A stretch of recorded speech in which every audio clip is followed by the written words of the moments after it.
એ બોલાવે રાજમાત આવજો રે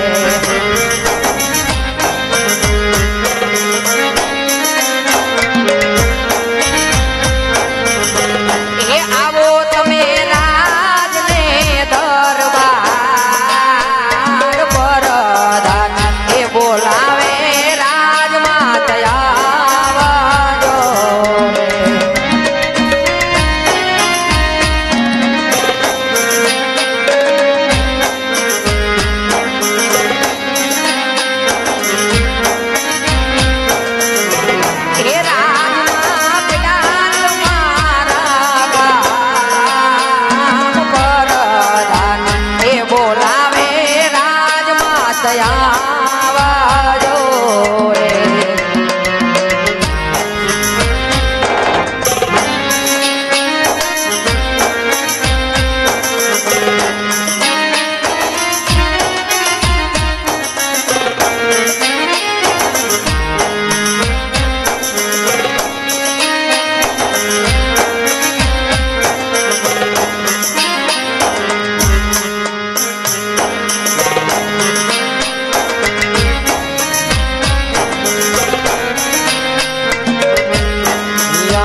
કોઈ દિવસનો સમય ન હોય પ્રભાતનો ભોર થવા માંડ્યો છે દાદા હોરજ પણ કોર કાઢી ચૂક્યા છે કોઈ દિવસનો સમય ને પ્રભાતના ભોરના સમયની અંદર દરબારગઢની અંદર મિનળબાને યાદ કરવાના કારણ શું હોય વિરાટ કારણ શું હોય અરે માતાજી હું નથી બોલાવતો આપણા મહારાજા બોલાવે છે હા ભાઈ પેલા તો તમારા ઓળના લઈ તમને જાજી કમાવું કહું છું जुग जुग जियो मेरा प्रधान जुग जुग जियो भाई जुग जुग जियो ओहो कोई दिवस मारा नाथना मुख दास होता નથી પણ કક્ષની અંદર આવતાની સાથે મારા રાજનના મુખ આટલા કેમ ઉદાસ છે આટલા તો કેની કડવા વેણ કીધા છે કેની કપરા વેણ કીધા છે જેના લીધે મારા રાજવીના દિલ ધવાણા છે રાજવી તો રથના રખોપા કડી રેતની હબાળ લેવા ગયા હતા નગરની અંદર પરત આજ પરત ફરતા જે મહાટ પૈડાની હેલી પર હેમ એના આંખની અંદરથી મોતીડાની જેમ આહોડા પડ્યા જાય છે કદાચ મારા સ્વામીના દલ મારાથી તો દબાવાય નહીં ગયા હોય કદાચ મારાથી તો કોઈ અપરાધ થાય નહીં હોય ને જેના લીધે એના રાણીના મુખ જોવા પણ રાજવી રાજી ન હોય તો લા ક્ષણોની અંદર વંદન કરું હૈયાની વાત પૂછું રાજવી રીજે તેને દલડાની વાતો કરે અને વંદન કરી એના હૈયાનો બોજ હળવો કરો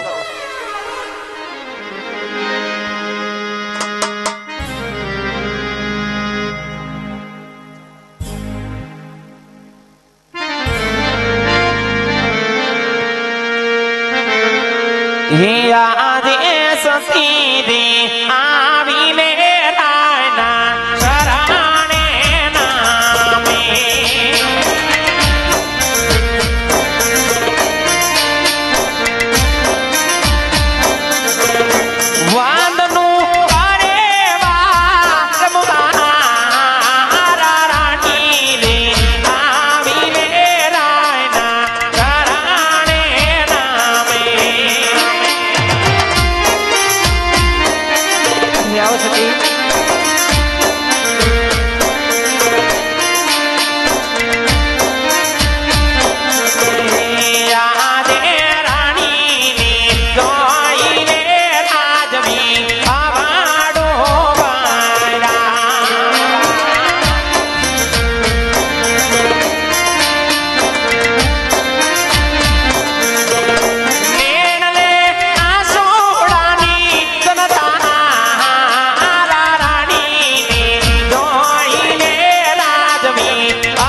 ચર્ચાની માં આવી ગયા હતા આજે રયતની સંભાળ લેવું એ કઈ આપણું કર્તવ્ય છે સતી.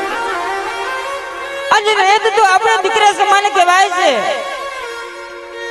પણ સતી જે રયતને આપણે દીકરા સમાન માની છે એ જ રયત આજે આપણું ધન કાઈ આજે આપણને વાંધ્યા મેણા મારે છે સતી. આજે વાંધ્યા મેણા મારે છે.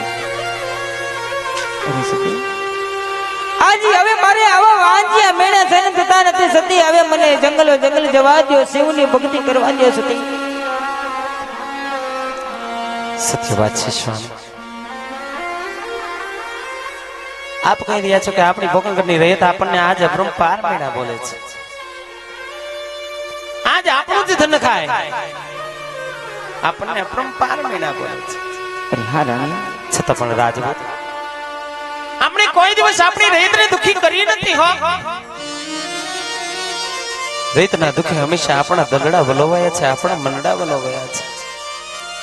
છતાં પણ આજ ભોકંગરની રયત આજ આપણને અપરંપાર મેળા બોલે છે.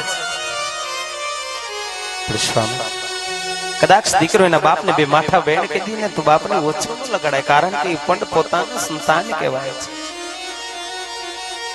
એટલે જ કહેવતની અંદર કહેવાય છે કે છોરું કછોરું થાય પણ માવતર કમાવતર કદી ન થાય. આ પોકરણગઢની રયત છે એ એક આપણું સંતાન છે, બાળા સમાન છે. રીતને ભૂલને માફ કરવી કે રાજાનો ધર્મ હોય છે ને આપણો રાજ ધર્મ પણ હોય છે. સ્વામી છતાં પણ આજ આપના મનને એટલી ઉદાસી લાગતી હોય, આજ મેના ટોણા હાંફળી સ્વામી તમારા દરડાને આટલું દુઃખ લાગતું હોય, તમે તો તમારી વેદનાની વાતો તમારા રાણી પાસે ઠલવી છે પણ મારા દરડાની વાતો કેની પાસે ઠલવું? અરે કહો સતી આજ જગતની અંદર મારું કોણ સાંભળે સ્વામી? માયલો રુદિયો રોવે ને ભીતર જરે છે. સ્વામી પાટાના બાંધનારા હોય ને પારકી પીડાની ખબર ન હોય, આ તો જેના દેહ ઉપર કાપડા હોય એને ખ્યાલ પડે. શબ્દના માયરા મરી ગયા, શબ્દે સોયડા રામ, જેને જેને શબ્દને વિચાર્યા એના સુધરી ગયા સૌ કાજ. સ્વર્ગથી પણ સોહામણો છે માનવને મૃત્યુ લોક, એક બે વાત ઘણી દોયલી, એક જરા મરણને વિયોગ. સ્વામી તમે તો વગડો બેઠવાની વાત કરો છો, છતાં પણ વને જવું હોય તો અમારી કાંઈ ના નથી, પણ સ્વામી કાલ સૌરા પોકરણગઢની ધરા ઉપર ધીમા ધીમા ડગલા ભરતા ભરતા આજ દીકરી સગુણા આજ વિવાહને ઉંમર લાયક થયા છે. રાજપૂત દીકરી જઈ વિવાહને ઉંમર લાયક થાય ને એટલે ભૂત પોતાના સાસરી શોભે છે. તો લીલા તોરણા આંગણે બતાવો, ઢોલ અને શરણાઈ આજ આપણા પોકરણગઢના કાંગરે ઉગડાવ દેશ દિશામાંની મળી પાર. બેનબા સગુણાના શ્રીફળ મોકલાવી યોગીશ્વર રજવાડા જોઈ, યોગીશ્વર રાજકુમાર જોઈ બેનબાના હસ્ત મેળાપ કરી આપ સુખેથી વંશિત આવજો. હું તમને હસતા મુખે અને સોળે શણગાર સજી છેક પોકરણગઢના હિમાળા સુધી વિદાય આપશો. નાથ રાજપૂતાણી તમને વચને બધાય છે સ્વામી, વચને બધાય છે. અરે હા સતી, અરે હા રાણી, આજે તમને વાત પણ કેવી સત્ય છે. પણ સતી આજે દીકરી સગુણાના પીડા હાથ કરી દીકરી સગુણાને સાસરે વડાવી ત્રિબાદ મને વન જવાની રજા તો આપતો ને સતી. સ્વામી તમને વચને બંધાણા પણ હૈયાની અંદર હામ નથી. રઘુકુલ રીત સદા ચલી આય, પ્રાણ જાય પણ વચન કદાય મિથ્યા ન જાય. વચન ચૂક્યા એ 84 જાય. સ્વામી જાઉં હું તમારા જમણા હાથના વચને બંધાવું છું કે બેનબા સગુણાના વ્યવહાર વિશાળ બાદ આંખની અંદર એક પણ આંસુડું પાડ્યા વગર અહીંયા ઉપર પથ્થર ચડાવી બેનબા સગુણાને સાસરે વળાવવાની જવાબદારી અમારી રહેશે. ત્યારબાદ આપને વન વળાવવાની જવાબદારી પણ મારી રહેશે સ્વામી, મારી રહેશે. અરે ભલે રાણી, તો આજ તમે રાણી વાસમાં જાઓ. હાલે તો બધું ને બોલાવી દીકરી સગુણાના લીલુડા સિપડે મોકલું છું. ઘણું સારું સ્વામી, ઘણું સારું. અરે વીરા પ્રધાન